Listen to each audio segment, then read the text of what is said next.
तो 8 बजे की 80 तेज रफ्तार खबरों के बाद अब वक्त है आज की बड़ी खबरों की इनसाइड स्टोरी समझने का। क्या हरियाणा के मेवात को घुसपैठियों ने जलाया?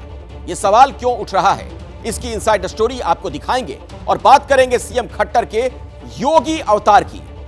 दूसरी इनसाइड स्टोरी राहुल गांधी पर आए सुप्रीम कोर्ट के फैसले की।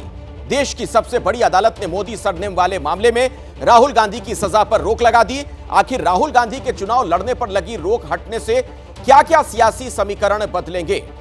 लेकिन सबसे पहले बात नूह की कर लेते हैं। 31 जुलाई के बाद मेवात में हुई हिंसा के पीछे किसकी साजिश थी? हरियाणा सरकार की एजेंसियां साजिश का सिरा तलाशने में जुटी हुई हैं। इसी बीच मेवात के तावड़ू में सरकारी जमीन पर बनी झुग्गियों पर बुलडोजर चलाया गया। ये झुग्गियां किसकी थीं? क्यों इन झुग्गियों में रहने वाले लोगों पर खट्टर सरकार सख्त है?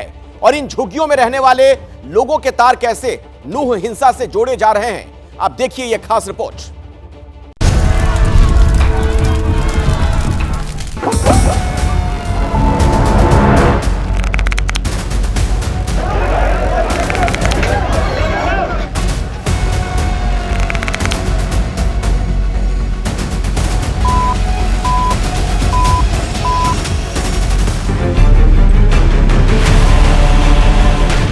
आगजनी क्या आउटसोर्स थी?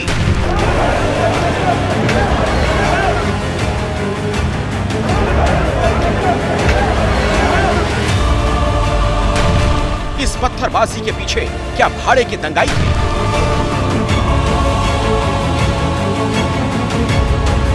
क्या मेवात को जलाने में अवैध घुसपैठियों का हाथ था? पिछले 4 सालों से मेवात के इलाकों में ब्रिज मंडल यात्रा चल रही थी, लेकिन 31 जुलाई को जो कुछ हुआ वो पहले कभी नहीं हुआ। इसीलिए 4 दिन बाद अभी भी सवाल सामने है कि आखिर हिंसा भड़की कैसे? भड़काऊ भाषण और गौरक्षा को लेकर मेवात में पहले भी तनाव रहा है। मेवात में पहले भी गौरक्षक और गौ तस्करों के बीच विवाद और फायरिंग होती रही है, लेकिन पहले कभी पुख्ता साजिश के साथ किसी धार्मिक यात्रा पर अटैक नहीं हुआ। तो इस बार मेवात में जो कुछ हुआ इसके पीछे किसी और का हाथ है? इन सवालों का पीछा करते हरियाणा पुलिस नूह के तावड़ू इलाके में पहुंची। यहां हरियाणा सरकार की जमीन पर अवैध अतिक्रमण कर बनाई गई 200 से ज्यादा झुग्गियों को जमींदोज कर दिया गया।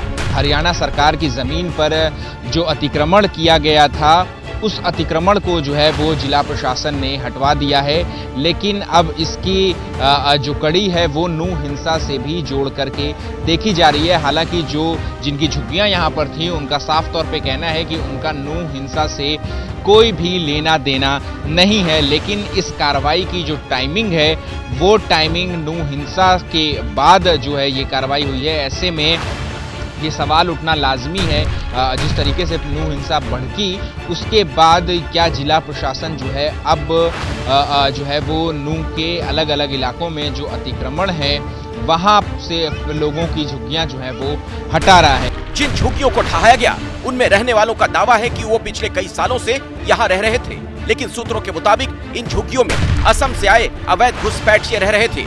पिछले 4 सालों से इन घुसपैठियों ने जमीन पर कब्जा किया हुआ था। प्रशासन को शक है ये रोहिंग्या हैं और बांग्लादेशी मूल के अवैध घुसपैठिए हैं। हालांकि झुग्गियों में रहने वाले लोग खुद को असम मूल का बता रहे हैं। कि हम कहाँ से खाना बनाए, इसमें सब बारिश के मौसम में ये सब खराब हो गो, बालक बच्चा ऐसे पड़ा है। गए वो लोग और 2 बजे के करीब आगे बुलडोजर लेके एक तरफ से तोड़ने लग गया। कुछ एक सामान बाहर नहीं निकल रही भी नहीं बोला गया, डायरेक्ट आके लगा कर जितने भी था एक लाइन से सब तोड़ के चला गया। फौज आ गया, पुलिस आ गया, फिर बीसीबी लेके आ गया, सारे तोड़ दिए। कोई हमें मतलब वो कर रहा है कि ये रोहिंग्या है, बांग्लादेशी है, कोई कह रहे हैं हम हिंसा में शामिल थे। तो प्रशासन से कह के सरकार से निवेदन यही है कि प्रशासन से करके जांच करवाए, ऐसे इल्जाम ना लगाए। 31 जुलाई को नूह में जैसी हिंसा हुई, जैसी फायरिंग हुई, उससे प्रशासन हैरान है। प्रशासन को आशंका है कि मेवात सुलगाने में अवैध घुसपैठियों का हाथ हो सकता है। इसलिए सख्ती दिखाते हुए सबसे पहले संदिग्धों की बस्ती पर बुलडोजर चलाया गया। लोकल इंटेलिजेंस भी अब मेवात में मौजूद अवैध घुसपैठियों की जानकारी जुटा रही है। मामला खराब होगा भाई। 31 जुलाई की हिंसा के विदेशी कनेक्शन पर एजेंसियों की नजर इसलिए भी है क्योंकि 2018 में पलवल जिले में एक मस्जिद की जांच हुई थी। एनआईए जांच में खुलासा हुआ था कि मस्जिद का निर्माण विदेशी पैसे से हुआ है। ये फंड आतंकी सरगना हाफिज सईद के नेटवर्क से आया था। लश्कर तैयबा के पैसे से पलवल में मस्जिद बनाई गई थी। 31 जुलाई को हिंसा के बाद हरियाणा के 4 जिलों नूह, पलवल, फरीदाबाद, गुरुग्राम में हालात अभी भी तनावपूर्ण हैं। इन चारों जिलों में पैरामिलिट्री फोर्सेस की 20 कंपनियां तैनात हैं।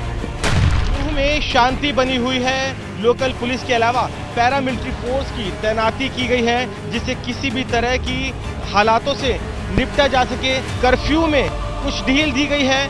10 बजे से लेकर 1 बजे तक कर्फ्यू में ढील है, यानी जो जरूरत की चीजें हैं वो लोग खरीदने के लिए घर से निकल सकते हैं। लेकिन बावजूद उसके आप देखिए उसका असर, बाजार अभी भी आपको कुछ जूही बंद नजर आएंगे। सभी दुकानों के शटर डाउन है, क्योंकि लोगों के अंदर एक डर और खौफ बना हुआ है। नूह में हालात को काबू करने के लिए अब सरकार ने प्रशासन को कसना शुरू कर दिया है। नूह के एसपी वरुण सिंगला को हटा दिया गया है। भिवानी के एसपी नरेंद्र बिजारनिया को नूह का नया एसपी बनाया गया है। उसमें 55 एफआईआर इस जिले में रजिस्टर हो चुकी है और करीब 141 लोग यहाँ पे अरेस्ट भी किए जा चुके हैं और बाकी भी सारी टीम, जो क्राइम टीम, एसटीएफ हरियाणा, सब लगे हुए हैं कि अक्यूज को आइडेंटिफाई करके अरेस्ट करने में, और रोज़ अरेस्ट इसमें मैटर्स में बढ़ रही है। हर जगह पे अलग पैरामिलिट्री फोर्सेज की जहाँ भी सेंसिटिव रीजन है उनकी तैनाती भी की गई है, पेट्रोलिंग भी की गई। मेवात में हुई हिंसा में अब तक 7 लोगों की मौत हो चुकी है, जिसमें 2 होमगार्ड और 5 अन्य लोग शामिल हैं। हिंसा को लेकर 93 केस दर्ज किए गए हैं और 180 लोगों से ज्यादा गिरफ्तार किए गए हैं। हिंसा में अवैध घुसपैठियों के शामिल होने की आशंका के बाद जांच का दायरा बढ़ गया। हरियाणा सरकार ने हिंसा की जांच के लिए स्पेशल टास्क फोर्स की 8 और 3 स्पेशल इन्वेस्टिगेशन टीम बनाई है। अब तक 102 एफआईआर दर्ज हो चुकी हैं, 202 लोगों को गिरफ्तार किया गया है, 80 लोग प्रिवेंटिव डिटेंशन में हैं और हम एक भी निर्दोष को सज़ा ना मिले और दोषी एक भी ना छूटे, इस सिद्धांत पे हमारी पुलिस काम करती है। सब जगह पर मैंने बात की है कि भी वहाँ पर पूरी पर्याप्त व्यवस्था की जाएगी, शांति व्यवस्था रखी जाएगी। नूह, गुरुग्राम, पलवल, रेवाड़ी और फरीदाबाद में हिंसा को लेकर जो एफआईआर दर्ज की गई, उसके आधार पर आरोपियों की तलाश हो रही है। लेकिन तावड़ू में जिस अंदाज में बुलडोजर चला, इससे साफ है कि मेवात हिंसा की जांच जैसे जैसे आगे बढ़ेगी, प्रशासन का एक्शन और सख्त होगा।